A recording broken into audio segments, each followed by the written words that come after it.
Give me 1 second, guys. 1 second, guys. Let me go ahead and do this. Pause it for a second. Uh-oh. Uh-oh, I did it wrong. Remove. There we go. What's up, everybody? How y'all doing today? Welcome back, Jack, to another episode of the ZolYin Podcast, okay? Where we talk about books, brains, blockchains, and beyond outer space. Okay, we talk about them aliens. Today, we're going to be doing a little something different. I'm going to kind of mix it up. Give me 1 second, actually. Let me just go ahead and I got to take care of some sound thing going on. But like I was saying, I wanted to do something a little different this time. Do some kind of media stuff, some fun stuff. Because we used to talk about aliens all the time, and we're getting back into the gear. We're getting back into it. I like talking about aliens. I like talking about space stuff, and I'm a big fan of that. I think it's fun topic to talk about. And you never know, man. I think there is life out there. I think it's a strange world we live in. Let me just go ahead and send out this link. I don't even know where I am right now. There we go. But yeah, man, I think these days, you kind of need a little bit of fun. You kind of need a little bit of excitement. You need I think these days it's nice to have a break away from the what I would call the norm, something a little different, something a little outside of the usual, the something outside of the kind of depressing, drab atmosphere that's out there. I mean, in my opinion, it kind of is a little bit drab and depressing. Let's just keep it 100. I mean, out there with the news, I don't want to give you guys like a flood of dark stuff that's going on out there. Let's keep it light. Let's kind of have a little bit of touch and go as we go along. I think that's fair. I think that would be all right. Let me just go ahead and make sure the sound is good. I went and saw Thor, not Ragnarok. I saw Thor Ragnarok. Nah, I saw the wrong movie. No, I saw Thor, Love and Thunder for Thor, Thor 4, for Thor. I saw that recently. I was gonna do a show actually on Sunday. I think it was Sunday or Saturday. I saw it, I think on Friday night or Saturday night. Can't remember. It's been a blur. But I saw it and I went with my brother. As per usual, I kind of go with somebody who also has some history of reading the comics, because we grew up reading the comics, the Thor comics. I actually was reading. I started way back, in the early '90s. To give you my experience, in the early '90s, I read the original Thor run all the way through into, I think, around Mutant Massacre, which is a crossover in X-Men that where Thor was like a surprise plot twist, where it was really dark. Like Thor was like basically there was like the whole premise is like the mutants are getting hunted. The X-Men are being hunted. All the mutants are being hunted, and it's a all over the world. They're being hunted in the sewers. I mean, pretty much it's like run for your life. Full mutant. What you call it? I hate to use the G word, but genocide, right? They're just going after them, and one of the robots turns around the corner. One of the death machines turns around the corner, and I'm pretty sure it wasn't a Sentinel. It was a different type of Sentinel. It was like a higher level, and Thor was like, "Yeah." It was such a great twist because you never saw it coming. It was like back in the day where Marvel could literally pull the rug from under you as far as storytelling is concerned, because you really will be like, "Oh my God, they did it! I can't believe they did that," because it wasn't common to kind of have crossovers. These are like 80s comics, right? So you have to remember that this is like, I think, right before, if I'm not mistaken, Secret Wars, which was like a big deal back then.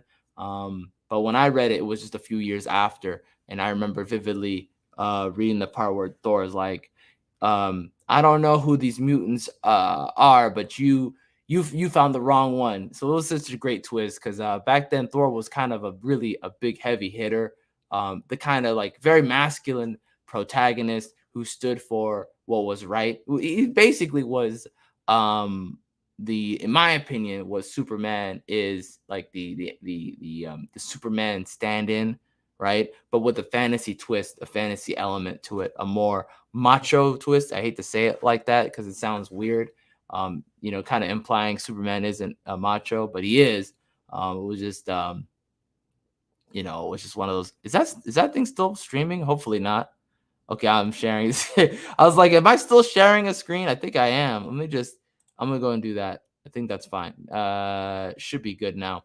Anyways, so my whole history with Thor is like I read the original runs all the way up to like I think I stopped around either Beta Ray Bill, which was like the alien version of Thor. I think that's right around the time where I kind of fell off. Not that I was against Beta Ray Bill, it's just at that point I was so flooded with so many other comics. You have to remember the '90s was like just like insanity. You'd get comics all over the place. Good morning, Julian. How you doing, bro? Welcome to the show. Today I'm gonna be talking about Thor. I keep saying Thor Ragnarok. Man, I am absolutely like Thor Ragnarok. Pretty much was like I'm done with Thor. You could tell. It was okay. I didn't hate Thor Ragnarok. It just wasn't my cup of tea. It was something's missing. I think Thor Ragnarok was better than Thor 2. In my opinion, it was kind of better than Thor 2 Dark World. It was, but it wasn't that much better. You know what I mean? It's like the Thor Dark World was not good. And Ragnarok was okay, like barely okay, just barely. I think Thor 4 was actually better than Ragnarok, if that makes sense. There's no Loki spoilers. By the way, there's gonna be spoilers in this video. I'm sorry about that. So if you haven't seen it and you want to see it, then just you can skip the show. I'll give you. What I'll do is I'll give you like a short I'll give you a short of what of what I think. Kind of give you just a basic overview. So Thor 4 is about the basic premise is that you'll see in the trailer is Thor is going to fight against this character called the God Butcher, right? He's the killer of gods. He slays gods. That's his thing. Okay, and he has an axe to grind against the gods, all gods, because he's pissed. Something bad happened. I won't spoil that. Something bad happened to him, and he he lost his faith, right, in just worshiping gods. That's his origin, right? That's like why he's going after them. That's like the premise. So Thor is going to fight this guy, and he's going to go on a journey in order to stop him. There's a lot of in this film that was, I think, that was pretty decent. Now this is a specific run. Now I'm starting. This is where the slander is going to start. Okay, I'm gonna premise it, and now you'll see where I'm going with this. This is a run done by Jason Aaron, who's very woke. So Jason Aaron did the storyline of the God Butcher. He's the same guy who did the storyline of female Thor. So there's take that for what you will. Jason Aaron did other stories. I think one of the comics he did is up here. I think that's back when Jason Aaron was good. I think that's the one up there. I'm pretty sure that X-Men one up there, the orange one. Yeah, I think that's the one. But you have to remember, Jason Aaron, no offense to him really, but it's the truth. He rips off from the cartoons. So it's not like a lot of his stuff is genius. A lot of what he does is like from the cartoons. If you just like if you watch the old animated like X-Men or whatever, you'll see his storylines like ripped straight from there. If you watch what was the other one? The original Fantastic Four, you'll see like storylines that he ripped from there, like storylines that are not in the comics necessarily, like just extra stuff that he's kind of he piecemeals everything from other media. He's not really, I mean, not to say there's anything wrong with that, but when people say he's a genius, I'm like, yeah, not really. Take that for what you will. I'm not really gonna tell you, believe what you want, right? It's up to you what you want to believe. I think he's pretty average writer. He's par for the course is what I call it. He's definitely over run. Yeah, I agree. Ragnarok was definitely let me go if I can I do that? Can I do that? Yeah, we're on StreamYard now, so I'm gonna do that. Yeah, I definitely agree. I think Thor Ragnarok was good. It was definitely better than Thor Dark World. I still don't even. It's been so long since I seen Dark World. I don't even remember what it was, what it was about, except for the reality gem. I think that was a reality gem, right? I can't even remember. That's really bad. That's when you know your movie was not good. When you can't even remember what the premise was. What's the premise of this film? I don't know. But okay, so I'm gonna just I'm gonna stop where the non-spoilers. Non-spoilers is gonna be over after this sentence. The movie overall, I would give you, it was decent. I'll just say that. Okay, it's not as bad as people make it out to be with the woke stuff. It is not nearly as bad. I would say that's my hot take of the day. It's not even like, I'm not even saying it's not woke. There's some elements of woke in there, but it's not. It was pretty what's the word I'm looking for? Benign. It's pretty benign. Like, you just kind of look at it and you just kind of go, all right. But the stuff that is bad, I will talk about, and it is bad. The stuff that's bad is bad. And I will talk about that. So spoilers about to start right now. Okay. Um, Elf alien bad. Elf alien bad. Yeah, that's right. Thor saved the world. That's right. I forgot all about the elf. Jesus. I completely forgot about the elf. I think that's also a Jason Aaron run. I think that's also a Jason Aaron storyline. Yeah, I'm pretty sure. That was the storyline where he made up his own Avengers, Thor Avengers, and that was the what are they called? Protectors of the Realm or something like that. Can't remember the name of the group. On paper, again, everything on paper Jason Aaron does is okay. It's an okay, interesting idea on paper. Like, if you said like if you said, for example, like a girl with Thor's powers could be interesting, right? Could be interesting, but it's been done before. Everything is pretty much been done before. There's literally a girl called Thor Girl. I mean, if you want to like have Thor as like a female Thor, a girl with his powers, go look up Thor Girl. In fact, go look up Secret. This is a spoilers for Secret Invasion, which is like a 10-year storyline. Go read that, which is an actually good storyline. Actually, go read Avengers. What is it called again? Avengers Academy. Is it Avengers Academy? I want to say it was Avengers Initiative. Avengers Initiative is really good. That's probably one of the best. That's probably one of the best storylines. I spoiled it now just by saying Thor Girl. I probably shouldn't have said it, but that's a spoiler. Thor Girl was basically the concept is 50 states. Every state has their own superhero group because of Captain America and Iron Man had a Civil War fight, and Captain America basically became a fugitive, and so Iron Man took over the country as far as like protecting the nation. He became quote unquote the top cop, and then long story short, he decided to have every state have their own superhero group, which backfired big time because they were infiltrated by Skrulls for years ago. That's the Skrulls invaded. It's a long storyline that Bendis, Brian Michael Bendis did, which is probably one of the best, in my opinion, one of the best storylines Marvel has ever had. Aside from like Secret Wars and stuff like that, I would say Secret Invasion is one of the best storylines overall because it created. I would say this from 2005 all the way to 2000 and like 12, 11. I would say 11 is like solid. That's like a solid day, a year to stop. Like at the end of 11, you could probably stop. Especially X-Men comics. If you start in 2005, you read pretty much generally every big storyline for X-Men all the way to 2010. You're good. You just read 5 amazing years of comics. In my opinion, that's pretty good. That's a pretty good run. I was pretty much sold on every storyline, almost every big arc that existed back then. That was back then. It was competitive, man. You couldn't be a trashy writer. They really couldn't. They were like, nah, we firing you. They're cracking the whip back then, boy.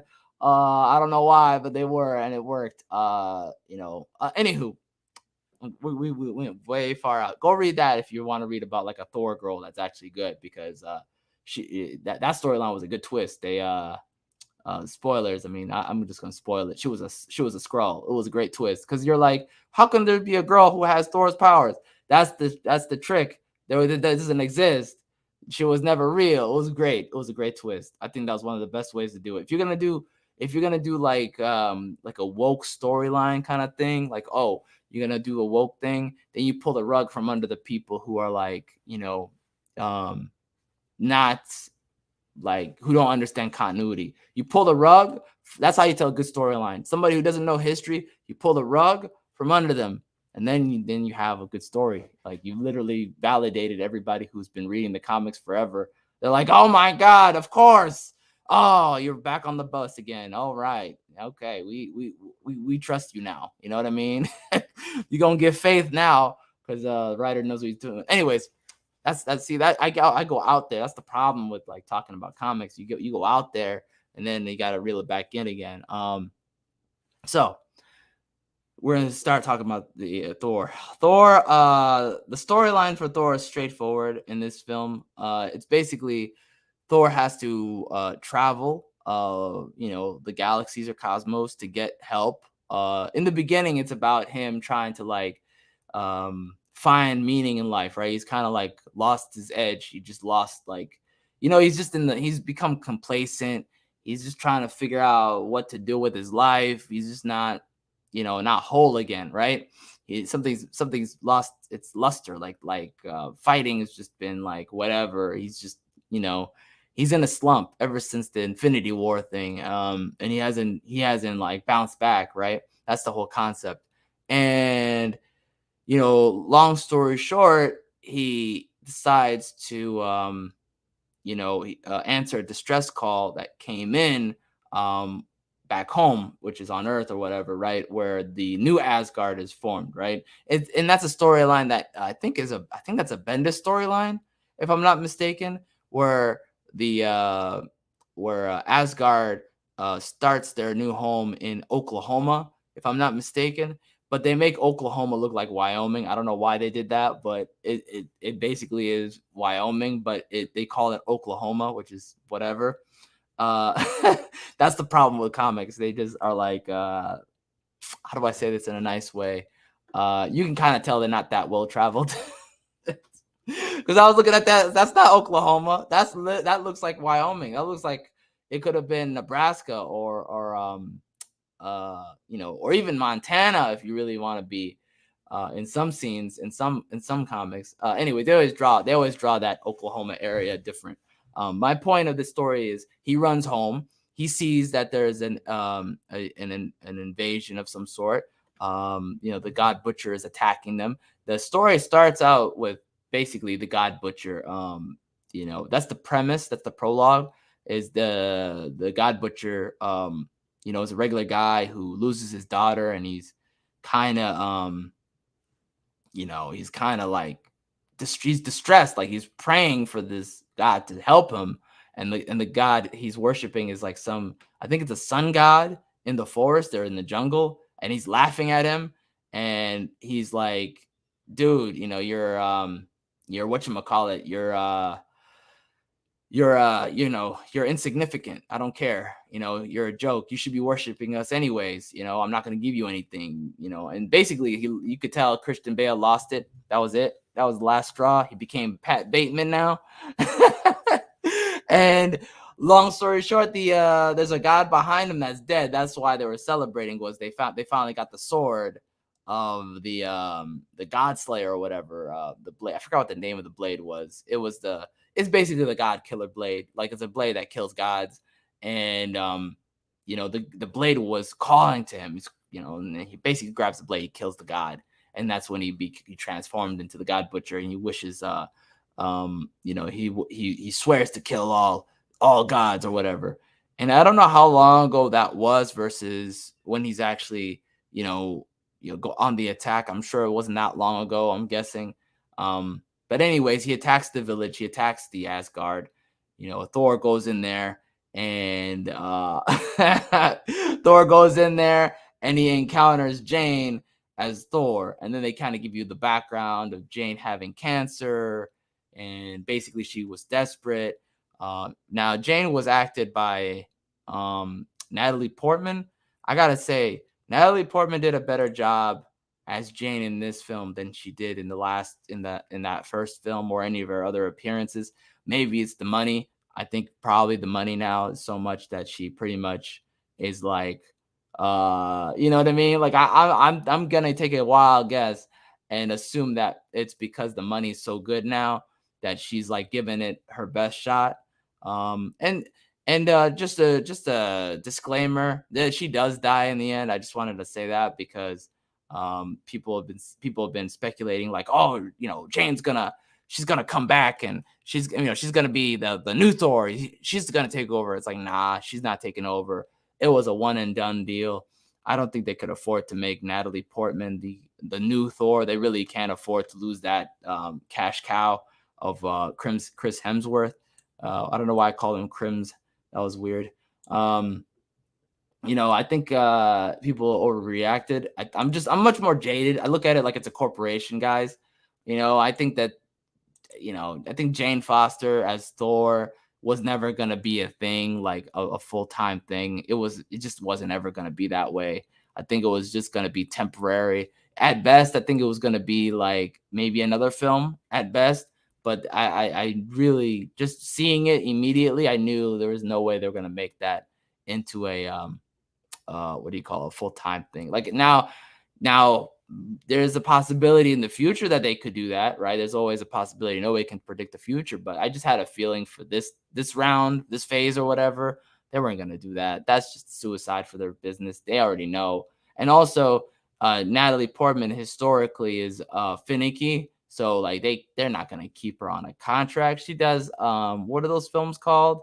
She does art house films, and those type of actors are just not they just historically are not reliable like that. You're just not going to be able to, somebody who is about the whimsy as opposed to like about the job, you're not going to be able to tie them down. You just got to look at their history, their filmography, to know right away if they're gonna be like on it. If they have a history of doing other films that are like sequels and stuff, then yeah, they have a chance at like being able to do a star role over and over again. But you're not going to find another Robert Downey Jr. kind of person.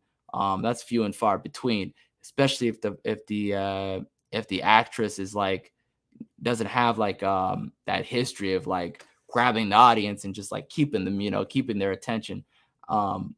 She's there, and she was pretty feminine as far as like her role as a supporting actress, but like as far as like being able to like grab the audience's attention, it just wasn't happening. My theater was full of Zoomers and millennials, and pretty much most of the people when she came on screen, and I'm just saying what I've seen, okay? I'm not giving you any tainted image of what I think. I'm just giving you what I've seen. They were on their phones when she was on screen, so she can't hold attention like that.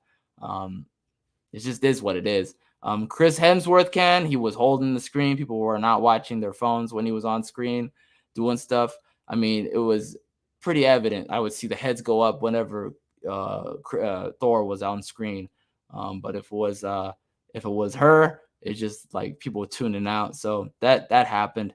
It is what it is. What are you gonna do? Let me see. And also maybe she wasn't a useless character like in 1 and 2. Yeah, I think that really helped, like actually putting her in a role that did something. That sounds so shady when I say it like that.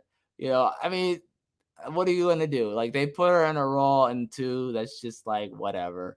And then 1 is just like she's just like full on supporting background character kind of thing. Also, I did notice that the sidekick, her sidekick, and I forgot her name, that actress. She used to be really attractive. I don't know what happened. This film, she gained weight. I don't know if it was Katana or what. I think it was Katana maybe, or maybe she was fat before Katana. I don't know. I shouldn't have said fat. Now I'm in trouble. But you already know what I'm talking about. She gained some weight, bro. Whoa, her sidekick gained that weight. Also, I think maybe they were making fun of her or maybe accidentally making fun of her. I don't know. Because she came in the screen running in, like her intro in the movie was she came in with a bunch of snacks, chips, candy, cookies, and stuff. And I'm just like, yo, y'all don't see this? She just ran in from the vending machine trying to cheer up Jane, who's like on her deathbed basically. And she's like, I got all these candies and stuff. I'm like, dude, y'all can't see this is when you can't read the room. I don't know if it's the writers who can't read the room or what, but she was definitely, it was a bad look. I mean, that was a meme. That could have been clipped and you'd be like, yeah, that was a meme. She ran in the room with all that fatty foods and she's like, I got all the stuff. I'm like, yeah, you do. That is terrible, bro. That was like, yo, you guys effed up. You guys set her up. And that reminds me, I have to mention this. What's going on with the humor? This film, everybody got to be the comedy, the comedy, whatchamacallit, the comic relief. That was one thing I did not like about this film was the comic relief is everybody. Nah, you can't do that. You can't do that. If everybody is comic relief, then nobody's comic relief. That's the truth, okay?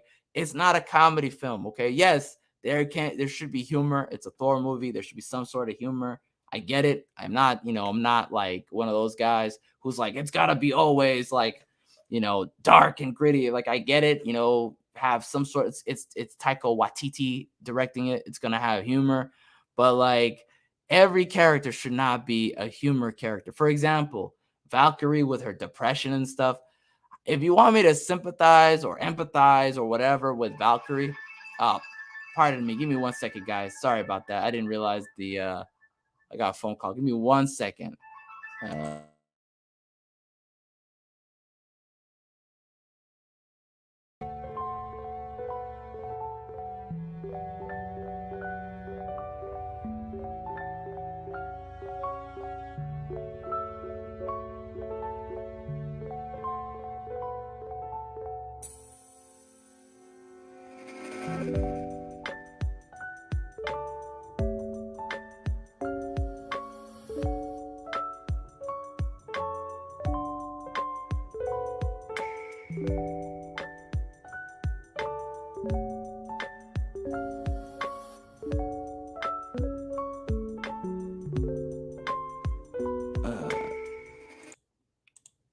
Sorry about that. Super. Am I not?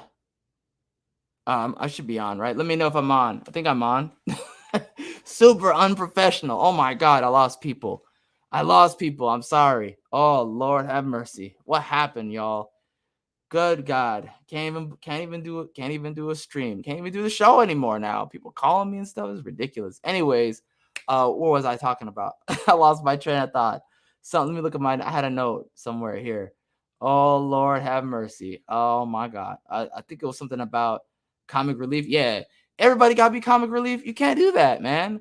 You can't do that. There was a scene in the movie where, Valkyrie. That's specifically where I was going with. Yeah, Valkyrie is depressed, right? In this film, Valkyrie, she like lost her sisters, which is fine.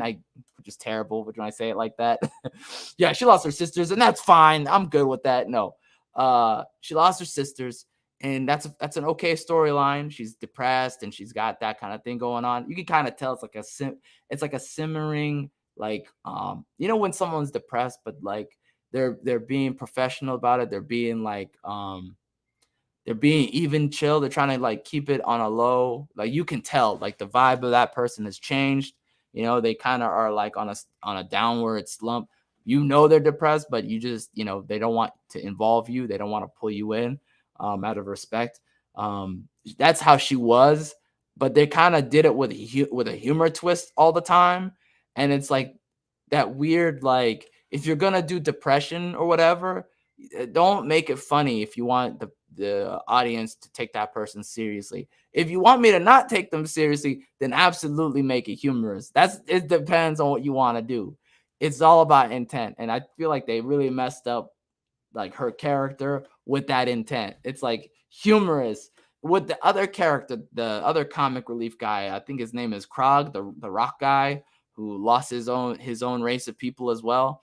And then there's that, and then here's the woke part about that was just like weird.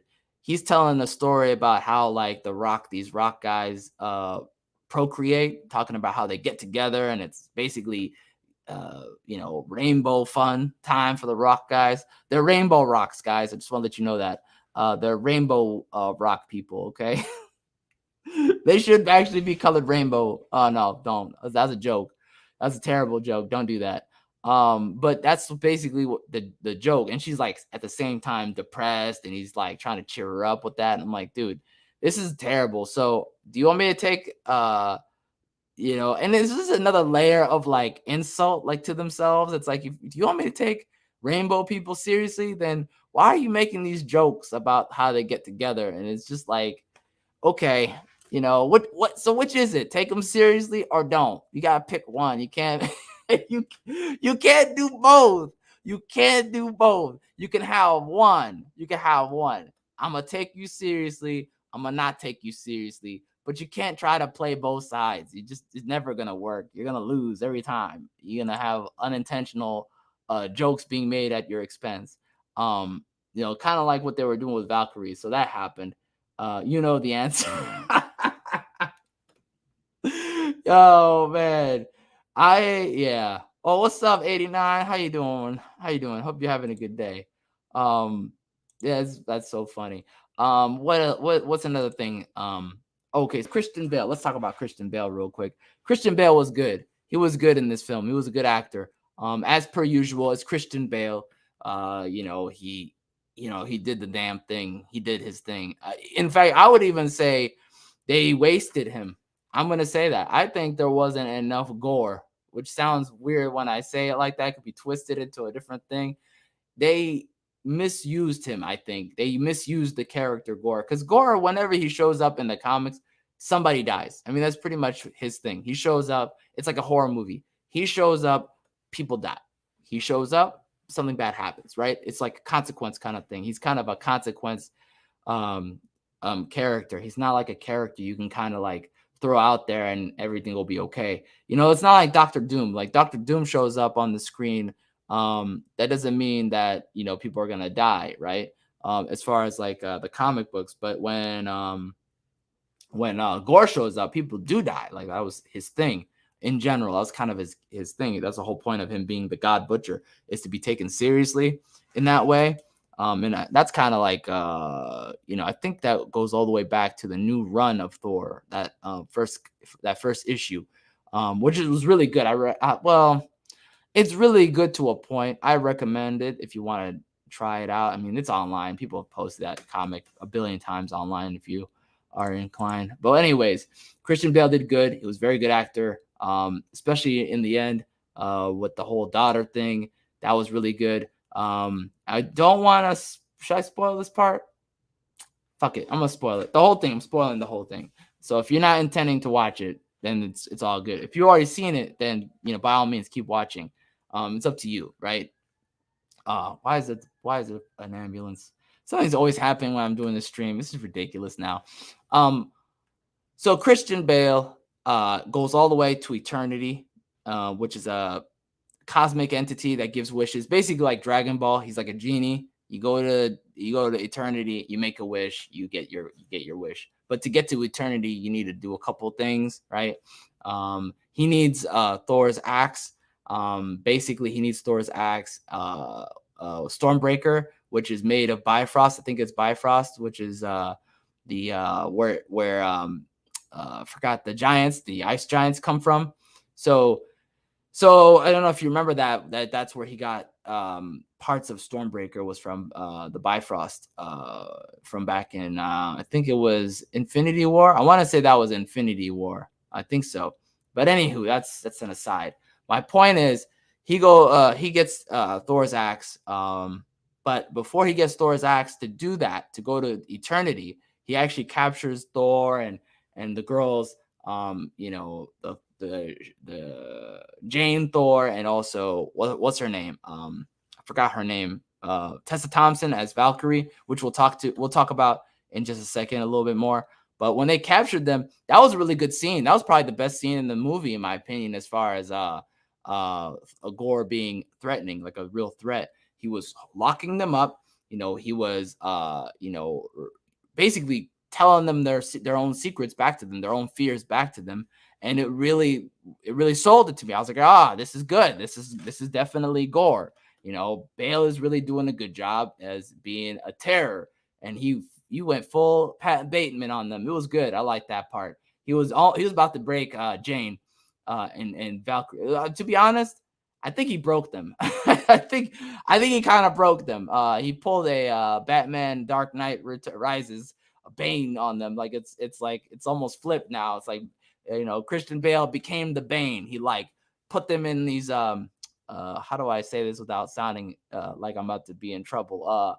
He put them in these tentacle monstrosities, okay? And he was wrapping them up, and now it sounds really bad when I say that, but he did. He wrapped up these girls in these shadow tentacles, and he was like tightening them up and tightening them up and tightening them up, and then he was telling them their own fears about them to them. It really messed them up. It like psychologically messed them up. It was pretty good. That sounds awful when I say that. It was pretty good. I co-sign it. No, all of these are going to be clips used against me in a court of opinion. No, but I think that was a really good scene. The film overall was shorter than normal Thor films. I think it was shorter than most Marvel films, and that really worked in its favor. I really like that. That should be from now on the staple. Like every film that's not a crossover film should be shorter. Just my opinion. That's just my full-on opinion.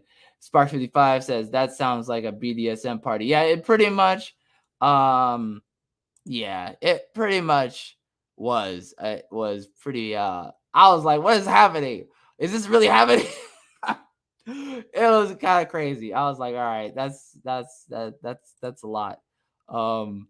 Let me see what was the next thing. So I have a couple of things. Here's the stuff I didn't like. All right. Maybe I should talk about one more thing that I liked before I get into the stuff I didn't like. One more thing I liked. I'll say this. The Thor film makes Tessa Thompson look good. She looks attractive in the actual, like the way they film, the way they did the makeup and the filming. She looks good. They did a good job making her look attractive. Because if you look at her real life pictures, no comment. Okay, I'm gonna say no comment. It's not looking good. Is what I'm trying to say. It's you decide for yourself. Okay, you use your own eyes. I would say the films did a very good job. She looked good. I was like, is that the Tessa Thompson? Is she lost weight or something? I couldn't even tell what was going on. I was like, that doesn't look like Tessa Thompson. It looks like somebody else. Then I looked at the online. I had to compare her real life picture to like the film. I was like, this is all film magic. So I was impressed. They did a very good job. They did a too good job actually, because I had to look her up. I was like, I don't remember Tessa Thompson looking like this. And then you're like, oh, it's not Tessa Thompson. That is movie magic.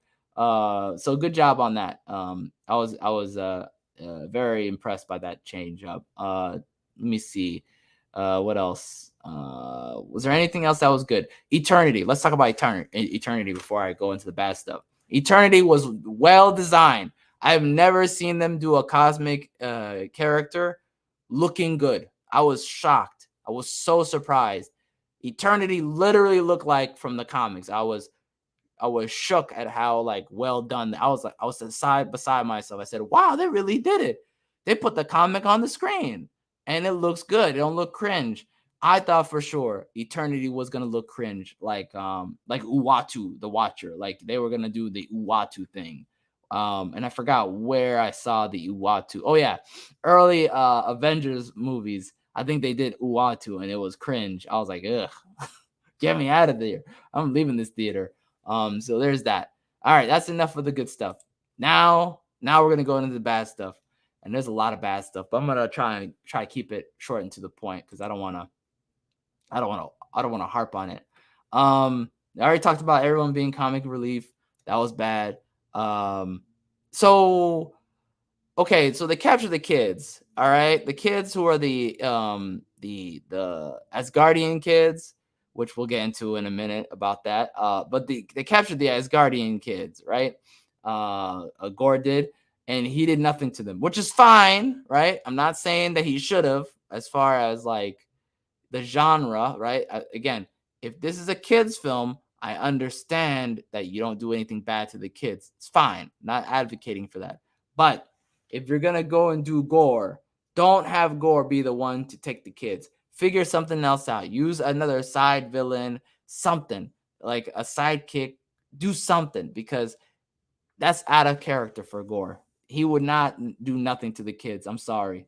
Okay. He did not pull an Anakin. Yeah. Yeah. He did not pull an Anakin. I'm sorry. Gore kills kids. I'm gonna say that again. Gore kills kids, bro. Like I'm sorry. I don't mean to be, again, I'm not advocating for it. I'm not saying, dang it, you didn't get the kids. Man, you know what I mean? Like, that's what I was looking for. That's what I came here for. Okay. You know what I want? Some kids getting kids. That's not what I'm asking for. Okay. That's people always take it to the extreme. Oh, Yin wants them to be killed. Like, no, what I'm saying is look at the character and what the behavior normally is. Why is it different just because they kids? I'm sorry. They still gods. He would have killed them. His daughter was killed. He would have killed them. I'm sorry, okay? That's his motivation.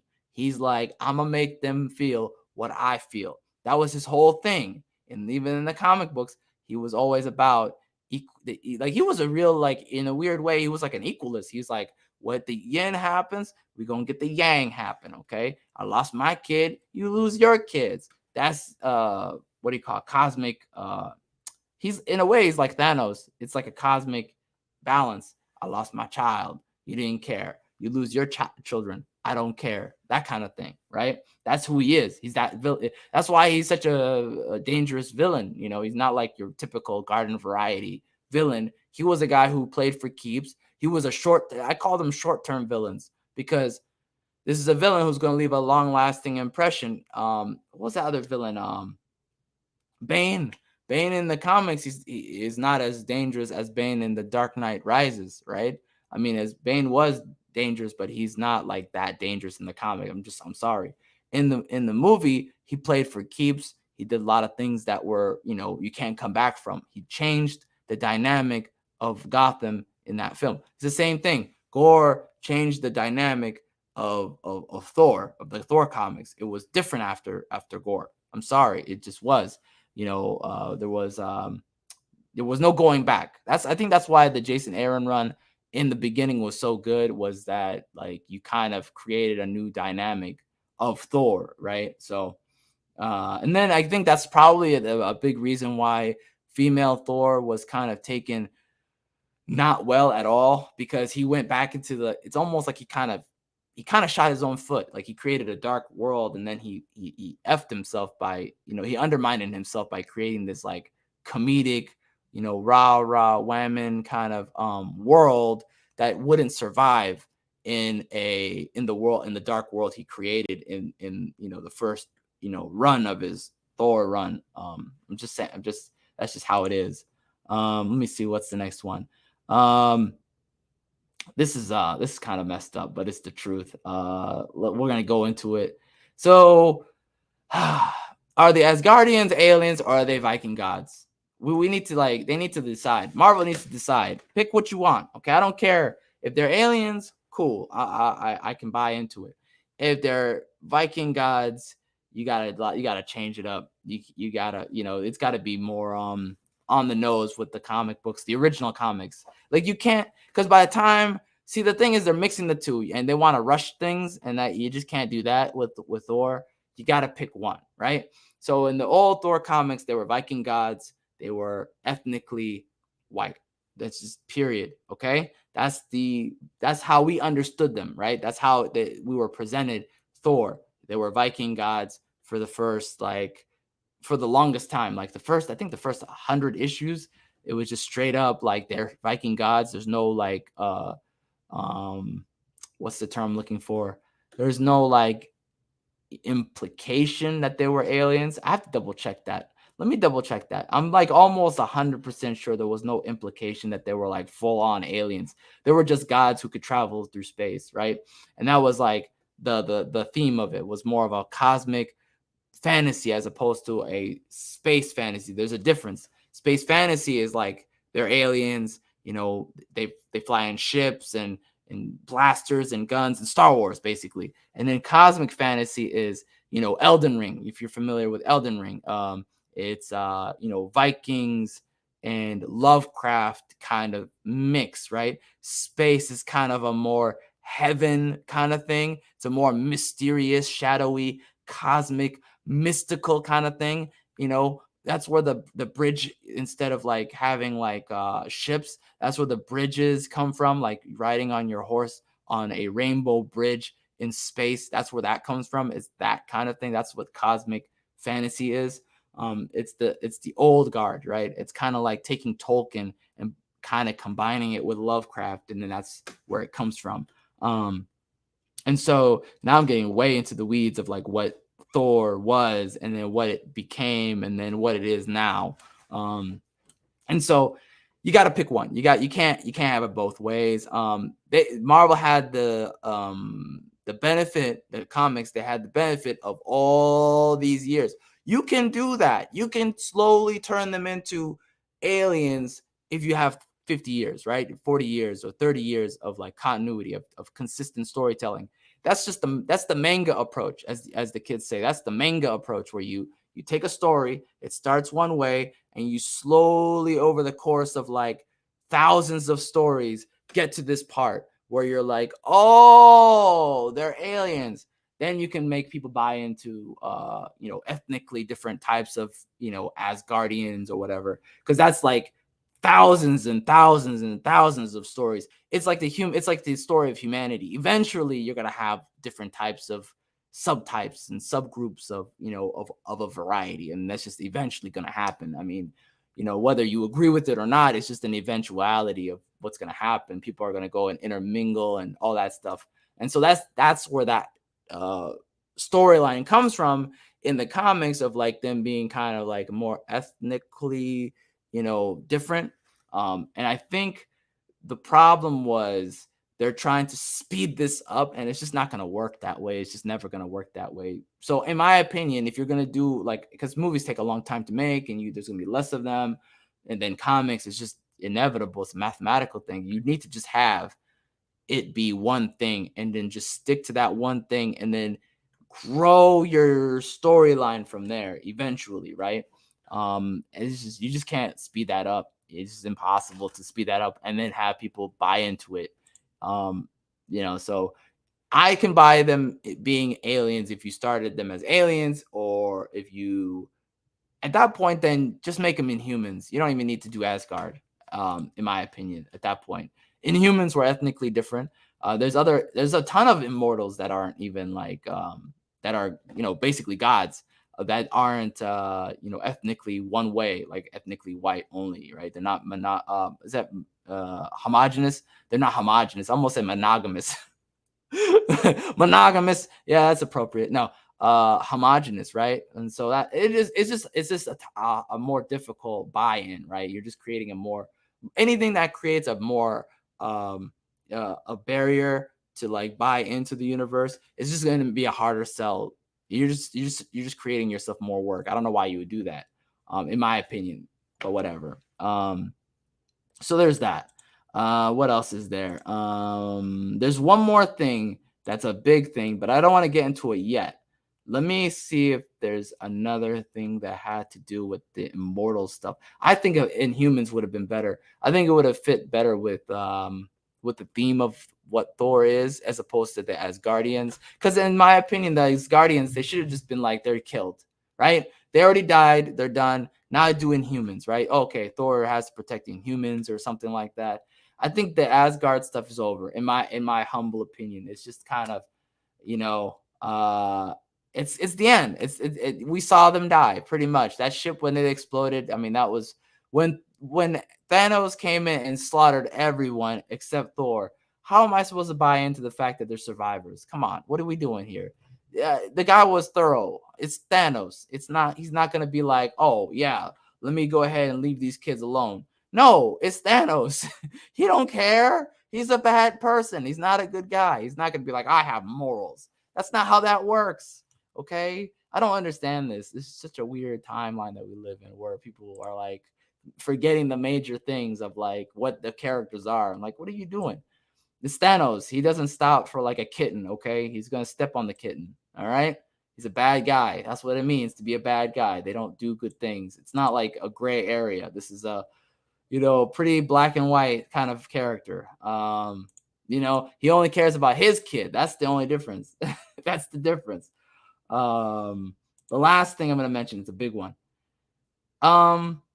Is this a kid's film or an adult film? Okay, this is a big deal because in the end, the kids get the powers of like Thor gives them powers, and it becomes a really kids movie, and the kids being kidnapped and being scared, and it was very much a kids movie. As overall, in my opinion, it's very much a kids film. How come you have inappropriate things like the rock guy talking about his rainbow rock relationship, and then on top of that, like, and as a joke too, by the way, that's an adult joke. If you're gonna do that, that's an adult joke, so put in an adult film, okay. And then on top of that, you have Tessa Thompson with her relationship thing going on with like trying to she's just doing her like, oh, I'm just out here, whatever, just doing my thing, basically in her what's the word I'm looking for? In her 304 phase. We'll just say 304 phase. That's easy. Not get in trouble. In her garden tool phase, right? But then also she's like, she was trying to woo the one of the goddesses at the city of gods, right? She was like trying to woo her at the end, towards the end of the film, and I'm just like, is this a kid's film or an adult film? Because if it's an adult film, that's whatever, fine, put it in there. I don't care. But if it's a kid's film, don't do that. don't do that. It's a kid's film. Keep it for the kids, okay? Keep it appropriate for the kids. Keep it PG. Keep it G. I think it's G, right? That's PG or G. I can't tell. I don't know. I don't know. I'm not a guideline person. G is G rated, right? That's the youngest one, and PG is the PG-13 one. I don't know. If it's not for teens, if it's not for, if it's not if it's not like all ages kind of thing, then don't put that stuff in there. You know what I mean? If it's all ages, don't put that stuff in there. If it's for all if it's not for all ages, if it's for adult or upper teens, mature audiences, PG-13 or whatever they're calling it these days, I think I disagree, by the way. I think it should be, it should be like how books do it. Books do a good job. They go middle grade, young adult, adult. Like it's just flat out. You already know. There's no in between area. It should be kids, general, teen, young adult. It'll have action in it. It'll have violence in it. It'll have some suggestive things, but like the what you call it, Tessa Thompson, kissing that other lady or whatever, that there'll be, and now she was kissing her hand, I'm sorry, let me just clarify that, or that kind of thing, that kind of area, that's like kind of a very gray area. Okay, that should be like upper teens, like 17, 16 and up, whatever. They can kind of process that, as they're getting closer to an adult, and they kind of already know what's going on there, and they kind of like already understand what's happening, whether they agree with it or not. They at least are not like being influenced one way, right? They can kind of already see what's going on. And then an adult, like, it's just flat out everything, whatever. And then Thor, the big one, I was just like holding back until the end there, was Thor is naked, right? Full on, butt naked. You get to see his back, pause, no homo. You get to see the whole back or whatever. This is in a kid's film. So you got to pick one. Is it a kid's film or is it an adult film? Whatever you do, make it explicit. In fact, I'm at the point now where I'm just thinking you have two roads, not even a middle road at this point, because this society has become so inappropriate, so sexualized or whatever. It's too much. Like we're at a fork now. Pick one. Kids, and it's wholesome, it's okay, or not wholesome, and it's all, it's all out there. Pretty much everything goes. It's ironic when I'm talking about that, and like behind me on this side is like a pair of tits. That's pretty funny. I just realized that until now. I was just like, oh, I never even noticed that until now. I'm like, oh, I'm talking right here, and there's a pair of tits right here. So that's funny. I didn't make the cover, so I'm sorry, guys. Somebody last time reminded me, like, did you know there's a pair of tits behind you? Like, I did not know that. And now I see it. I'm like, oh yeah, that's right. Next time I'll just be right here. Hi guys, how's it going? No. What am I supposed to do? I can't unsee it now. No. I think that's about it, man. That's about it, guys. I would say it's a 3 or a 2 point. It's a C minus. I'm not even gonna give it a number. It's a C minus. It's passable. It's okay. It's not a terrible movie. It's not a great movie. It's not even really good. It's just okay. It passes as a movie. Do I recommend it? If you don't have anything else, to watch, and you really like Thor in general, and you really are sold on the universe, yeah, you go give it a go. It's better than, I still think it's better than. I take that back. I think Ragnarok might be better than this film, actually, because there's not enough action in this film. It wasn't as actiony, and I like the ending of Thor Ragnarok, where Thor finally understands that he has that arc where he understands he is not his, he doesn't need his hammer as a like identifier for himself. Like he doesn't have to have his hammer. I think that was a really good wake up call for him. In this film, he was kind of simpy. I'll just straight up say it. It was pretty much like, I need you, Jane, which is like kind of, I don't know. It's on one hand, I can kind of get it. Why? Because he did like lose his luster, but whatever. That's it, man. That's all I got. Give it a go if you want. I'm not gonna push it on anybody because it's definitely not that great. It's definitely not. I wouldn't even call it good. It's okay. Anyways, take care. Good to see you guys again, and we'll see you next time. Take care. Now, how do I escape? I'm just gonna hit this button. Okay, I'm just gonna hit this button. Let's do that, and I'm